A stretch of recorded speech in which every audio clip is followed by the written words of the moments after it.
All right, Tim. Yo, Assume, man, what's going on, man? assumable VA loans are hotter than Totinos pizza rolls. And those are hot, man. I'm serious. They're spicy. Yeah. And, I think that I'm getting ready to put three houses. Well, I got one up right now, and I'm putting one up today and another one up the other day Yeah. with the VA loan that's assumable. Wow. And Okay. I'm going to be advertising this. And I wanted to do a video really quick so Okay. that we could explain this idea because I've been in the business since '09, and this has never really been a thing. No, that's not. But now it's a thing. It is a thing, man. There's no question about it. Let's talk real quickly about assumptions. And Yeah. really, Brian, there's two types, right? There's FHA and there's VA. Yeah. Let's talk about VA assumptions, and then we'll get into to FHA later because I think the large majority is VA, and we have a huge percentage of homeowners in the area, over 10%, that are veterans that have VA loans. Oh, wow. I didn't realize it was that much. Yeah. Okay. Okay. Very cool. So the idea here is that if I have a mortgage and I go to sell my house, somebody else could take over my mortgage at my current interest rate. Right. And therefore take advantage of a lower payment, and then I will be able to sell my house for more money, likely. So let's define it exactly what happens. So in a VA loan, what can occur is either a veteran or a non-veteran. Yeah, exactly. Can assume a veteran's current mortgage. So if let's say they're at 3% and they've been 3 years into the mortgage and they assume it, they're going to take over the existing mortgage payment. Yeah. They're going to substitute their homeowner's insurance, of course, right? But the taxes are going to remain the same. The interest rate remains the same, but it is a qualified assumption. Now, what that means is that your borrower still has to qualify and meet the minimum terms and be re-underwritten by the current servicer, the current person that they're making payments to. Yeah. But let's talk about like the gist here. The gist is, what's the rate today on a VA just across the board average? Well, I mean, I give you a range. I mean, 6.5 to 7. All right, 6.5. And less than 12 months ago, what was the lowest you saw on a VA? 2.5. 2.5. So somebody's got a 2.5 mortgage, and they want to go sell their house. Somebody could theoretically take that 2.5% mortgage and make those payments versus at 6.5. Yeah, it's an amazing spread, and it's an awesome concept. Now, what happens is that you've got a house to sell. Your borrower is going to assume the current loan. They're going to assume the balance of the term, which is really cool, right? But more importantly, and here's the key, here's the kicker, you still got to make up the gap between the sale price and what's owed on the house, right? Yeah. So let's say they owe $360 and you're selling the house for $400. They're still going to have to come out of pocket $40,000. I mean, that still is a couple of dollars. Yeah, but see, what I'm dealing with is both of these people that I'm selling their house, actually all three of them, because I got an FHA one and two VA ones. They've all purchased in the past 24 months. Oh, wow. Okay. So yeah. It's going to be pretty sweet, man. Really all right. So let's do one. Is that all right? Yeah. I'm actually pulling up because I knew you said to me, you're going to spry something on me. I said, okay, I'm going to prep ahead. Yeah. As much as I can. Talk to me. What do we got, man? All right.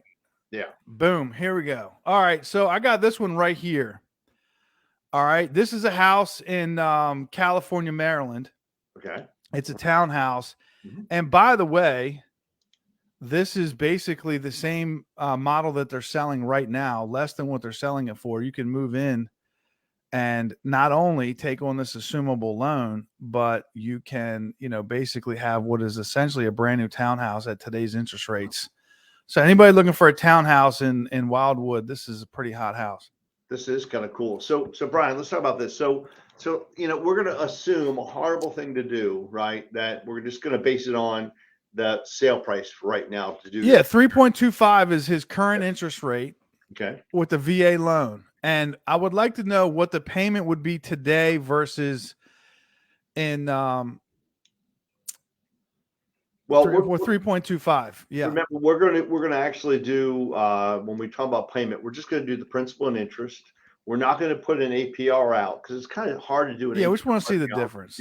we just want to have an idea. Now, keep in mind, there is a 0.5 funding fee unless the new person buying is exempt. So kind Again, of Tim, that's wonderful. But what is the bottom line? What's the payment difference? Okay. I know they got to qualify and they got to get approved, Right. and there's rates and terms and et cetera. And I'm going to give you all the disclosures. So, guys, remember you have to qualify, et cetera, et cetera. So, what we want to make sure is we're not making a commitment. You still have to go through the normal process, right? Okay. So, if we assume, a horrible thing to do, that the current mortgage balance is $369,900, okay, and the payment was at 3.25, your principal and interest plus the tax insurance, right? Principal and interest is $1,617. Okay. Okay. Now let's assume that the new rate is. You give me a rate, Brian. The new rate 6.5. 6.5. Fine. Okay. Let's do a new rate. The new payment is $23.49. So you went from $1,617 to $23.49. $800. Well, no, $700, right? And $732. I round up. That's okay. All right, but still, and that's an amazing savings, Brian. I mean, so if you're a veteran and you have a house to sell and the market's a little challenging, and you allow somebody to assume $739. All right, $739 a year, a month over a year, about 10 grand. Let's do that. Round up. Numbers. No, don't round up, dude. You're always rounding up, man. $8,700. I round up. Yeah, so that's 10 grand. All right, let's say you keep it for 5 years. Right. That's 80 grand. No, that 5 years is $43,900. $43,000 in 5 years. That's real money. That's a savings. Now, okay. There's a farther advantage. They've already paid 2 years into their mortgage, right? No, they just, one. It's just last year. You just bought this last year. So 1 year. So we only have 29 years left. So you've already accelerated the repayment as well. Keep that in mind. Oh, that's a good point. Yeah. All right. I got another one for you. So I'm getting ready to put this one on the market in about as soon as we hang up the phone. Okay.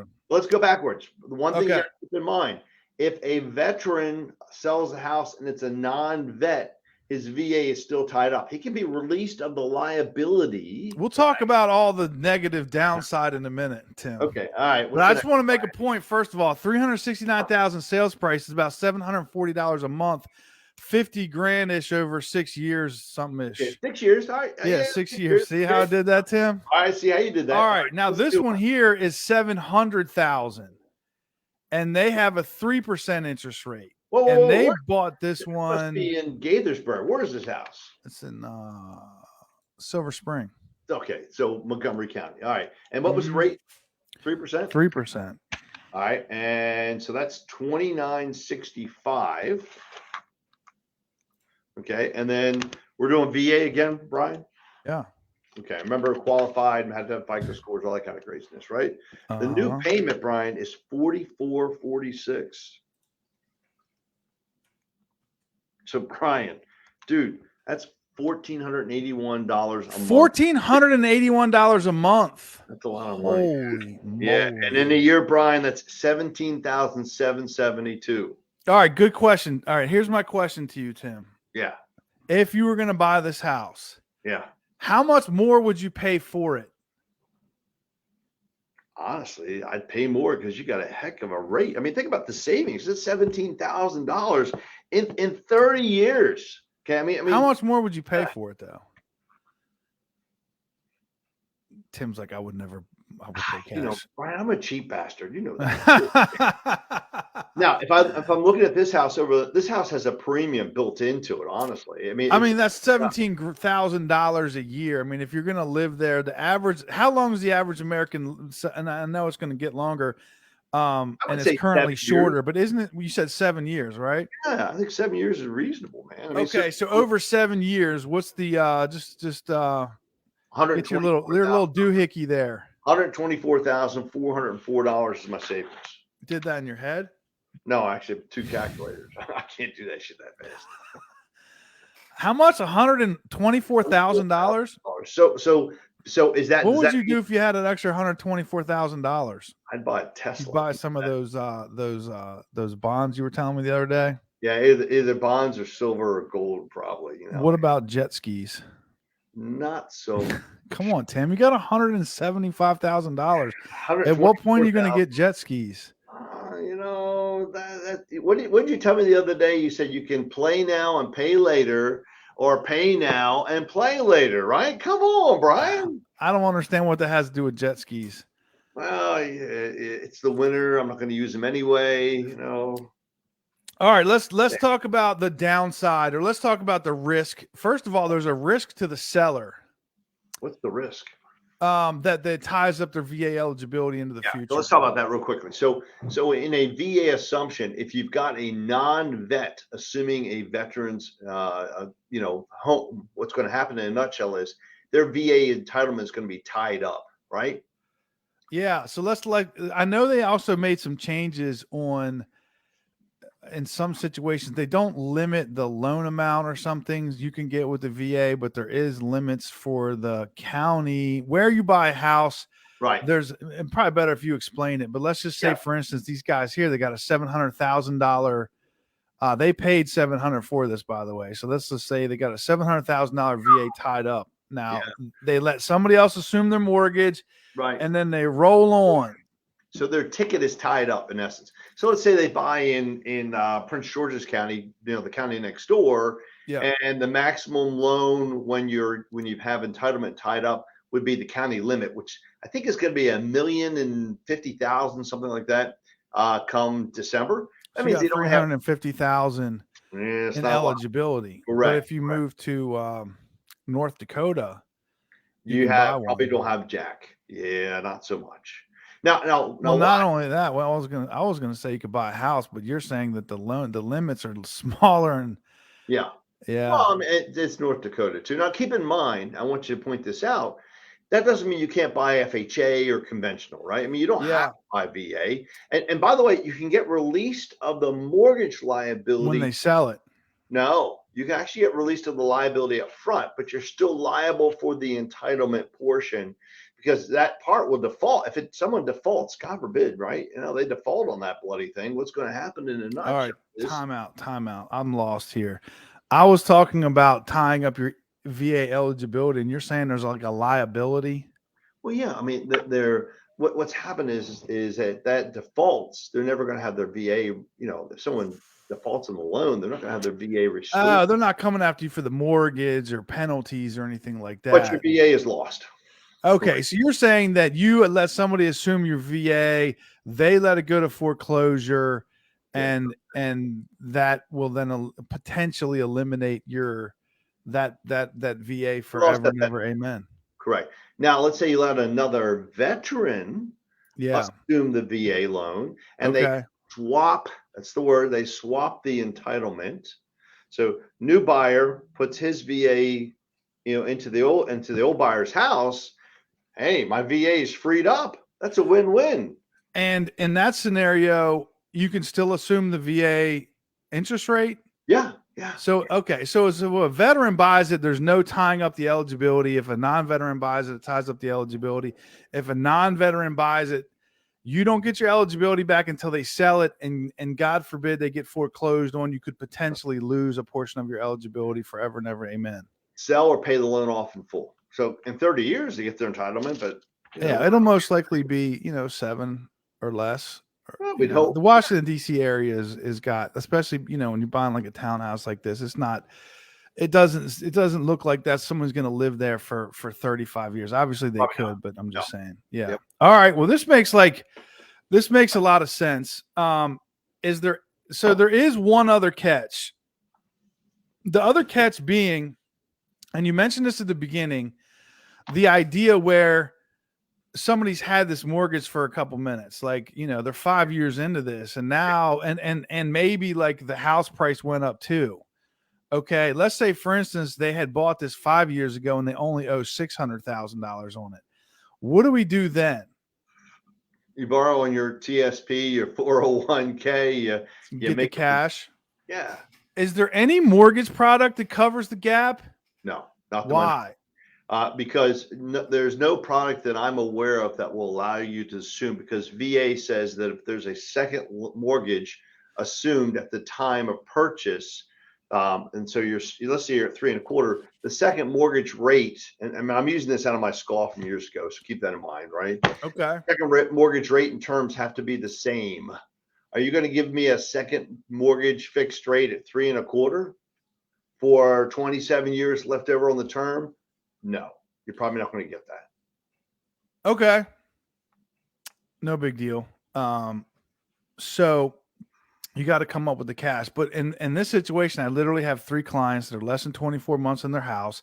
House prices haven't changed that much. All 3 of them are actually selling them for within 20,000 of what they paid for it. So we're all good. So Brian, how did they get a hold of you to do this? Yeah, just go to briansoldit.com but this is not something for me to do. This is something that sellers need to be aware of when they're selling their house, and also anybody who's a VA buyer, right? I would start to find a way to track down the whether I would start looking for houses that have VA assumable loans 100%. Like if I'm shopping, I'm getting ready to put a house up in Bowie in this like $700K price range. There's like 15 houses on the market that are all the same price range, all very similar. I would only look at VAs.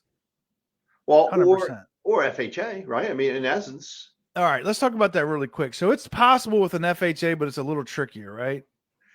No, FHA is basically the same program. I mean, it's an FHA assumption. You're assuming the existing loan, and you can request the release of liability. So you can still get the release, but you still have to qualify. You still have to meet all the terms and conditions. You still have to meet the minimum credit scores, the FICO scores, debt to income. But didn't you say something about it has to stay with the same lender? Like you have to qualify at the lender. So either the VA or the FHA, you're not going to work with a lender like me. You're going to actually go to the servicer, the person that the current seller is making payments to. Okay. So you can't even use your mortgage company. No, sir. No. But that's because you want the existing rate. I mean, that's phenomenal, Brian. Think about it, man. I mean, how many clients, have to move and they're ready to roll? This is huge. Now, okay. The catch-22 is you got to make the gap, number one. Remember, FHA loans have mortgage insurance for the life of the loan, number 2. But more importantly, number 3, and this is the kicker on an FHA loan, okay? You still have to get the full loan approved, and that servicer can say no.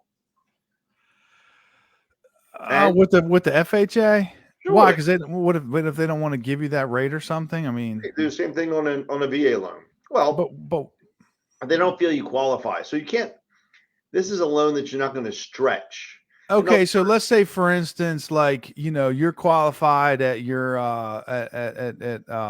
you work with a Interlink mortgage, and you're on the struggle bus, and you're got a 600 credit score, but Tim was able to worked his magic and he got you this thing, and he was like, listen, I'll give you the money, don't worry about it. So then you're going out looking for a house, and then you come along one of these, and the mortgage company's like, nope, you have to qualify. I mean, if it doesn't meet the minimum underwriting standards for that particular company, they could say no.